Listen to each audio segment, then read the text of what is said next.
Executive Officer of Qantas. And now, in addition to other board positions, he is the Chairman of Tourism Australia and an ambassador of a terrific organisation, the Australian Indigenous Education Foundation, which provides opportunities for young Indigenous Australians to attend the very best schools in Australia.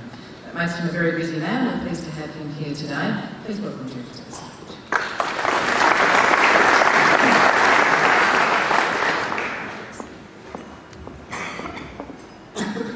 Thanks very much, Ellen, and thank you everybody for coming. And my thanks in particular to Martin Ferguson for opening today's proceedings, and also for his comments on the industry's opportunities and its performance.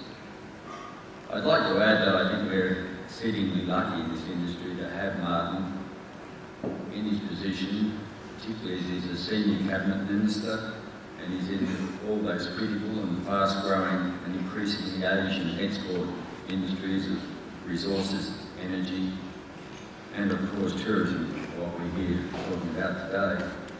Now, in my short address as Chairman of Tourism Australia, I want to canvass 3 issues that I believe the industry does need to talk about, and they relate to the conference theme today, that is creating the most appealing Australia of tomorrow. Now, these issues can best be summed up as how we see ourselves, how we market ourselves, and how we sell ourselves. Firstly, how we see ourselves. Well, I think people here would agree that you could be excused for believing, given the public discourse in Australia, that we have a sinking economy, we have high unemployment, and that we're taking the full force of the GFC, just like Europe, the United States, and the United Kingdom. Well, I think you'd also agree that that is just not true. And it is not true in the tourism industry, where there is also a yawning gap between how the world sees us and how we see ourselves. And all too often we talk down our successes, as we talk down our product, and as we also talk down our service offerings. As Martin just said, we have record numbers of international visitors in a difficult world environment. Domestic visitation is up despite the dollar luring many Australians overseas. And we have world-leading spending by our visitors when they do get to Australia. But more and more I hear and I read about the lack of adequate facilities for our visitors, our poor service standards, shopping not exciting enough, and so on and so on and so on. And of course, much of this criticism is couched to gain maximum publicity. For example, I remember last year a British brand manager, and I quote, said Australia was viewed as the dumb blonde of the world, attractive but shallow and one-dimensional. Then more recently, we've had some industry commentators speaking about the apricot effect, to criticise some of Australia's older tourism properties. And once again I quote, they said they were apricot hued and they were neither good enough to attract overseas travellers or differentiated to woo Australians to holidays at home.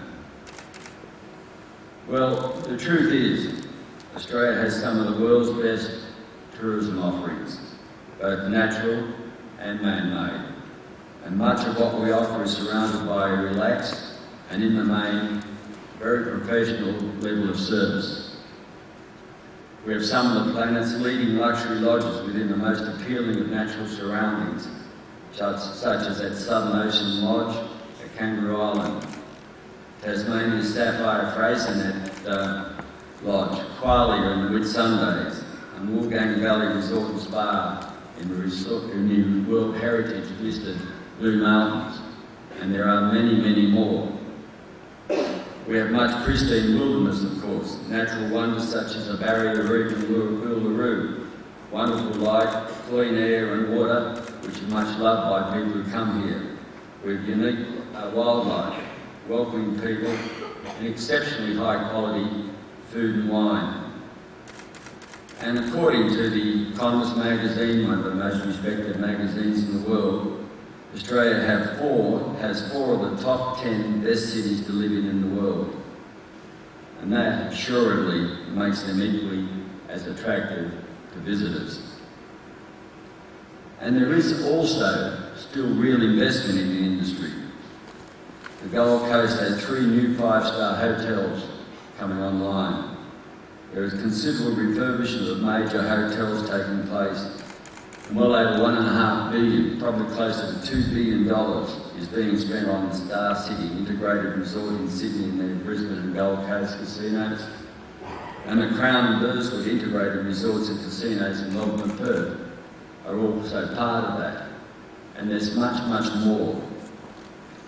Now, I quickly add, does this mean that we do not have dated properties and service problems? No.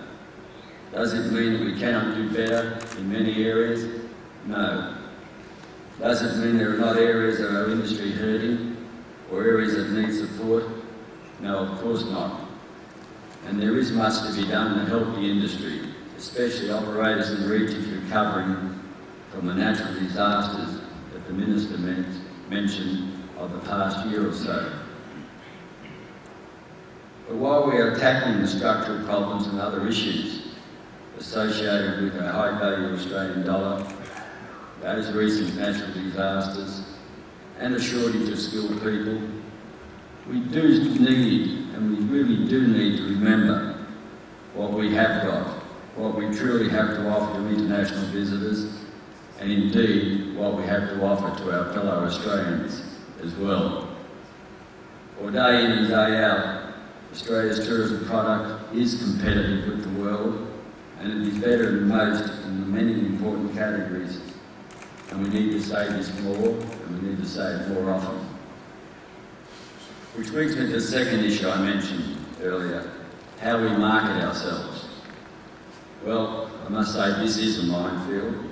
There are almost more people in Australia who know how to market Australia better than Tourism Australia than there are people who know how to run Qantas than the Qantas CEO.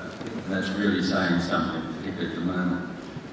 That said, after many stops and starts over about a 10-year period, I believe our current marketing in all its guises, and particularly in the digital and social media space, is working outstandingly well for the industry. The Nothing Like Australia campaign is resonating with our audiences and gives us an excellent platform for taking it to a new level. That is to emphasise what I've just been saying, that Australia is a 5-star must-see destination and has some of the world's best natural and man-made attractions. So Tourism Australia is unashamedly going to target the high-yield traveller in a new multifaceted campaign now under planning for release in 2012. A campaign which will highlight world's best in Australia, including the luxury lodges, hotels and facilities, our food and our wine, and our magnificent natural wonders that I've just mentioned. In the past, our marketing has been far more generic, and this will continue, but alongside a message of high quality and unsurpassed natural beauty. Now to the third issue, how can we sell ourselves, or how will we sell ourselves? Or more specifically, how can we better speak with a uniform voice when we take our message of the wonders of Australia overseas? We all know there are many, and I mean many voices promoting Australia internationally.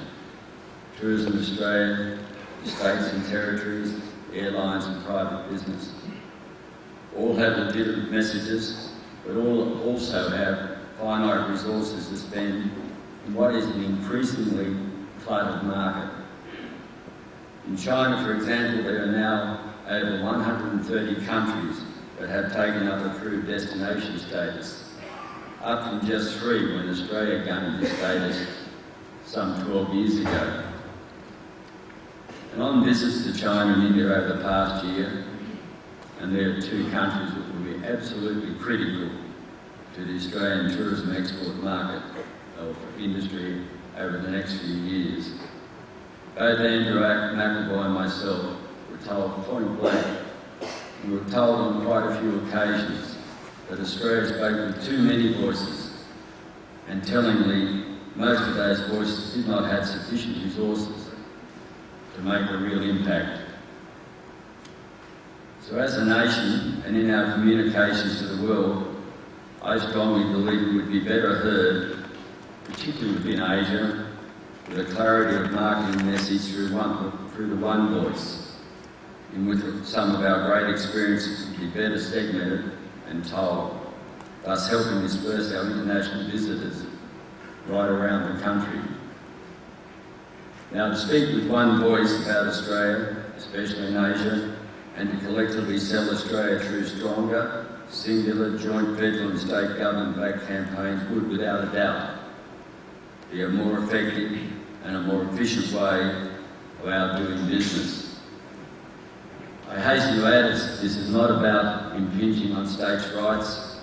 There is already close cooperation between Tourism Australia and the states and territories throughout the world in the most critical markets in which we sell ourselves.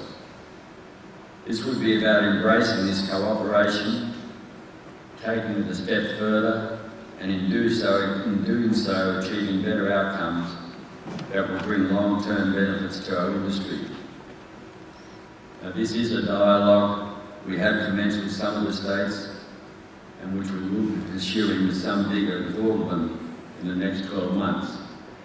And Andrew McAvoy, the CEO of Tourism Australia, will give you more details about this in the next few minutes. But like the Minister, I thank you very, very much for coming. I hope you have a really successful conference. I look forward to talking to many of you later today. Thank you.